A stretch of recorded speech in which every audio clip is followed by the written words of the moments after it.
Con giống tốt là khởi đầu của mùa vụ thành công. Trong những năm gần đây, thương hiệu tôm giống Gia Hóa Bình Minh của công ty Bình Minh đã không còn xa lạ gì với người nuôi tôm trong cả nước. Hôm nay, Bình Minh xin mời bà con cùng tìm hiểu tôm giống Gia Hóa là gì, ưu điểm của nguồn tôm giống Bình Minh và cách nhận biết con giống Gia Hóa chính hiệu nhé. Tôm giống Gia Hóa là gì? Hiệu đơn giản, Gia có nghĩa là nhà, Hóa có nghĩa là nuôi dưỡng thuần hóa. Tức ý nói là nguồn tôm giống được chọn lọc từ tự nhiên, mang về nuôi dưỡng thuần hóa và lai tạo trong môi trường nhân tạo theo mục đích sử dụng của con người. Tôm giống Bình Minh sản xuất từ 100% nguồn tôm bố mẹ nhập từ Mỹ.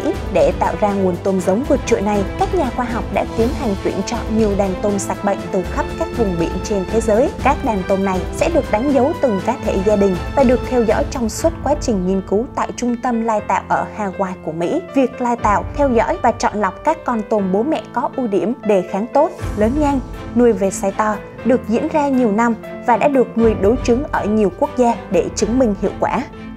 Trên đây là biểu đồ so sánh tốc độ tăng trưởng của 3 đối tượng tôm giống Gia Hóa đã chọn lọc, tôm biển tại địa phương Việt Nam và tôm ở vùng biển Mozambique. Trong nghiên cứu này, các nhà khoa học đã tiến hành nuôi thử nghiệm so sánh nhiều ao, tôm giống Gia Hóa, tôm biển địa phương và tôm Mozambique ở nhiều địa phương khác nhau vùng đồng bằng sông Cửu Long và miền Trung, sau đó cho ra biểu đồ so sánh trên. Trong biểu đồ có 3 đường biểu thị tốc độ tăng trưởng, đường màu xanh nước biển biểu thị tốc độ tăng trưởng của tôm giống Gia Hóa Bình Minh, đường màu đỏ biểu thị tốc độ tăng trưởng của tôm giống Mozambique, đường màu xanh lá cây biểu thị tốc độ tăng trưởng của tôm giống biển tại địa phương. Kết quả cho thấy sau 120 ngày nuôi ở mật độ 10 đến 15 con trên 1 mét vuông có cho ăn, tôm giống Gia Hóa Bình Minh đạt trung bình size 22 con trên 1 kg, tôm giống Mozambique đạt trung bình size 40 con trên 1 kg, tôm giống địa phương đạt trung bình size 40 đến 42 con trên 1 kg.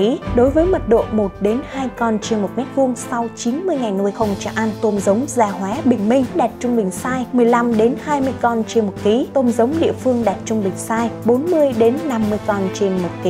Qua đó cho ta thấy được tôm giống Gia Hóa Bình Minh có ưu điểm vượt trội về tốc độ lớn so với nguồn tôm biển địa phương và Mozambique. Bên cạnh đó là khả năng nuôi về size to ấn tượng, mang lại hiệu quả kinh tế cao cho người nuôi. Ưu thế là vậy, tuy nhiên hiện nay việc ứng dụng và sản xuất tôm giống Gia Hóa tại Việt Nam còn đang gặp rất nhiều khó khăn do quy trình sản xuất tôm giống Gia Hóa khá phức tạp và đòi hỏi rất nhiều yếu tố như môi trường sản xuất cần phải có nguồn nước biển sạch, hàm lượng khoáng cao và thời tiết ổn định cho việc sản xuất tôm giống Gia Hóa. Hiện nay, vùng biển khu vực miền Trung của nước ta cơ bản đáp ứng được những yêu cầu đó, đặc biệt là khi kết hợp thêm các trang thiết bị hiện đại hỗ trợ kiểm soát môi trường, tạo ra tôm giống Gia Hóa có chất lượng tốt nhất. Kỹ thuật nuôi dưỡng và cho đẻ tôm bố mẹ phức tạp, đòi hỏi trình độ kỹ thuật cao và giàu kinh nghiệm. Với tầm nhìn chiến lược, Bình Minh đã chủ động tiếp cận tìm hiểu dòng tôm này ngay từ những ngày đầu nghiên cứu nuôi thử nghiệm tại Việt Nam.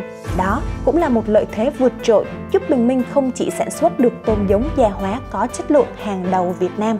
Năng suất đẻ của tôm giống bố mẹ Gia Hóa khá thấp, khoảng 30 đến 40% so với nguồn tôm biển thông thường, nên dẫn đến giá thành sản xuất tôm giống Gia Hóa Bình Minh rất cao, không giống như những loại tôm giống thông thường khác. Chế độ dinh dưỡng cũng là một vấn đề rất lớn ảnh hưởng đến chất lượng và sức khỏe tôm giống Gia Hóa. Hiểu được điều đó, trong những năm qua, Bình Minh không ngừng cải tiến và nâng cao nguồn dinh dưỡng cho tôm giống Bình Minh để Bình Minh mang đến con giống chất lượng tốt nhất cho khách hàng. Bình Minh tự hào là một trong những nơi sử dụng nguồn thức ăn dinh dưỡng tốt nhất cho tôm bót hiện nay. Ngoài những khó khăn trên, vấn nạn giả mạo tạo sự nhầm lẫn tôm giống Gia Hóa và tôm giống thông thường gây hoang mang và thiệt hại cho bà con nông dân cũng là một trong những thực trạng đang diễn ra mà khách hàng nuôi tôm cần lưu ý. Sau đây, Bình Minh xin chia sẻ cho bà con cách nhận biết sản phẩm tôm giống Gia Hóa Bình Minh. Rất mong quý khách hàng chọn lựa tôm giống Bình Minh để bà con có được tôm giống Gia Hóa chính hiệu, nuôi đạt đầu con về được size lớn 5 đến 10 con trên 1 kg.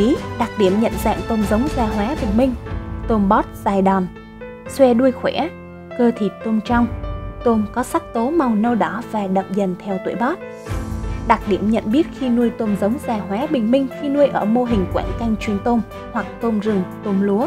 Tôm thường ít thấy trong giai đoạn 1 tháng đầu.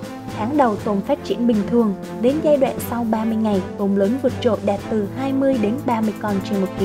Sau khoảng 2 đến 3 tháng nuôi với mật độ 1 con trên 1 mét vuông, tôm lớn nhanh nên nhu cầu thức ăn cũng cao hơn tôm bình thường, nên cần cải tạo ao, tạo thức ăn tự nhiên càng nhiều càng tốt. tôm lớn nhanh nên lột xác nhiều cần kiềm khoáng cao, nên duy trì đánh vôi khoáng định kỳ giúp tôm lớn nhanh và đạt đầu con hơn.